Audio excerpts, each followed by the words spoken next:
Assalamualaikum warahmatullahi wabarakatuh. Berikut adalah penyakit pada tanaman sorghum.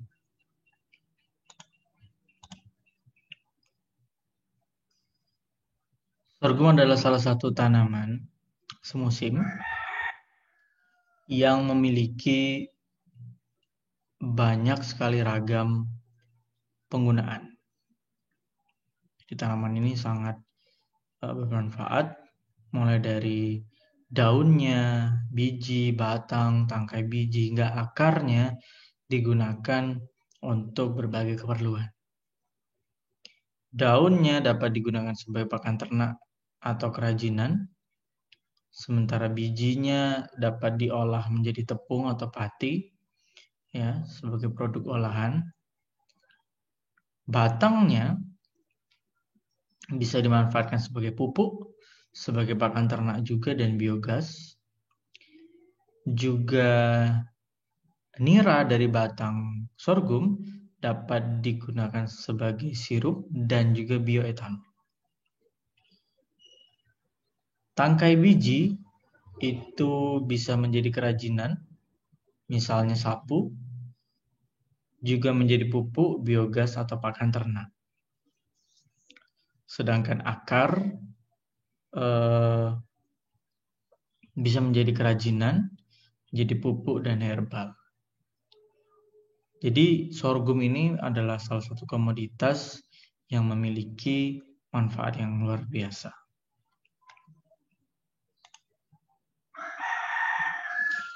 Beberapa pemanfaatan sorghum diantaranya adalah pangan.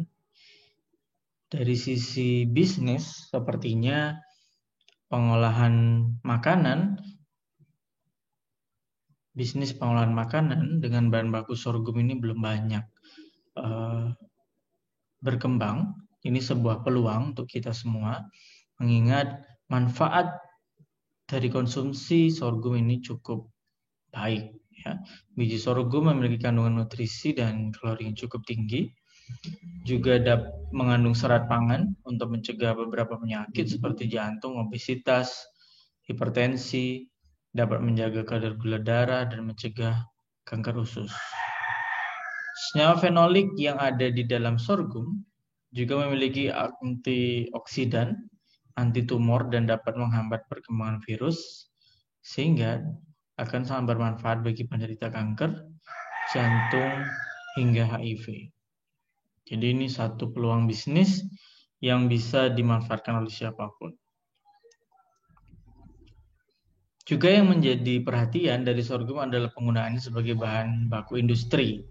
Sorghum manis mempunyai potensi besar digunakan sebagai bahan baku etanol. Ya, budidaya sorghum manis mengalami pergeseran pesat disebabkan oleh orientasinya sekarang untuk bahan baku etanol. Hal-hal penting, karakter penting yang harus dimiliki oleh sorghum manis kaitannya dengan penggunaan sebagai etanol adalah seperti bobot biomas, Brix nira, volume nira, dan total gula terlalu. Ini beberapa varietas inhibrida sorghum manis dengan beberapa karakter penunjang sebagai bahan baku etanol tadi. Ada numbu, super 1 hingga super 2. Nah, salah satu kendala kemudian dalam budidaya sorghum adalah penyakit tumbuhannya. Ada beberapa penyakit yang akan kita bahas, dan ini menjadi peluang sebetulnya karena belum banyak kajian-kajian mengenai penyakit pada tanaman sorghum. Ya, sudah ada, tapi tidak semasif kajian-kajian pada jagung dan sebagainya. Padahal peluang atau pertumbuhan budidaya sorghum ini cukup baik peluangnya, sehingga penelitian terkait penyakit seharusnya juga terbuka peluangnya, ya. Salah satu penyakit pada sorghum adalah penyakit anthracnose yang disebabkan oleh Phytotrichum graminicola.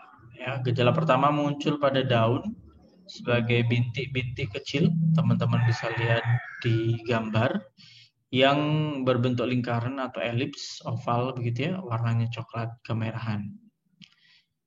Nah, bintik ini seperti terlihat pada gambar, beberapa bintik kemudian semakin besar dan akhirnya menyatu ya. Sehingga terlihat seperti bercak yang sangat besar. Infeksi pertama kali terjadi pada daun paling tua atau daun yang bagian paling bawah. Setelah daun paling bawah terinfeksi, barulah kemudian infeksi akan terjadi pada daun yang lebih muda. Jika infeksi ini terjadi setelah sorghum berusia lanjut atau menjelang panen, ini tidak menjadi masalah besar. Yang jadi masalah besar adalah ketika Anthracnose ini atau Cryptotrichum graminicola ini menginfeksi sorghum ketika sorghum masih usia muda. Ini dapat menyebabkan kematian pada tanaman sorghum. Pada varietas yang rentan, ya, penyakit ini juga bisa menyebabkan tanaman sorghum menjadi kerdil, bahkan rebah semai. Gitu ya. Rotasi tanaman menggunakan tanaman tahan itu penting dalam rangka pengendalian penyakit Anthracnose. Beberapa genotip sorghum yang memiliki intensitas penyakit rendah terhadap Cryptotrichum atau Anthracnose adalah numbu, GH3, Talaga Bodas, dan Super 1, serta mandau. Ya. Tadi numbu dan Super 1 termasuk dalam beberapa varietas yang dipertimbangkan dalam industri etanol. Penyakit lain adalah bercak daun yang disebabkan oleh Exerocilum tursicum. Ya, gejala pertama kali muncul berupa bintik kekuningan, kuning kecoklatan kecil yang lama-kelamaan akan membesar. Seperti yang teman-teman lihat di gambar, terdapat bercak yang cukup besar berbentuk hampir oval. Daun akan kemudian nekrotis dan kering. Ya. Infeksi pertama umumnya terjadi pada daun yang lebih tua atau bagian yang paling bawah, kemudian nanti akan menyebar ke bagian yang lebih atas. Selain menginfeksi daun, penyakit ini, patogen ini juga dapat menginfeksi bagian batang dan tangkai bulir. Ya, apabila intensitas pada satu tanaman itu sudah sangat tinggi. Oke. Pengendalian bisa dilakukan dengan mencegah penanaman sorghum pada musim penghujan jika memang bisa, dan juga mengatur jarak tanam sehingga mengurangi kelembaban. Seperti halnya pada jagung, ya, di mana tanaman sorghum ini juga mirip dengan jagung. Pada sorghum juga terdapat penyakit karat yang disebabkan oleh Puccinia. Dalam hal ini Puccinia purpurae. Ya, mohon maaf terdapat kekeliruan penulisan pada spesies. Ya, harusnya purpurae itu dimulai dengan P yang tidak kapital. Pada mula-mula infeksi, gejala akan terlihat kecil, ya, berwarna merah atau kecoklatan, di mana itu adalah pustul. Ya. Bercak berkembang berupa pustul, kemudian menjadi kumpulan spora berwarna coklat tua yang lebih besar.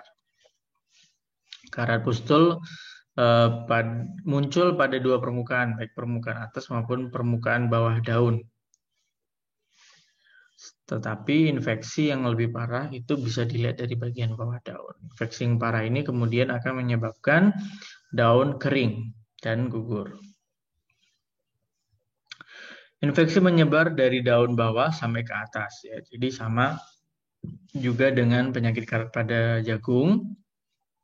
Infeksinya dimulai dari daun yang paling tua, yaitu daun yang paling bawah, kemudian bergerak kepada daun yang lebih muda di atasnya.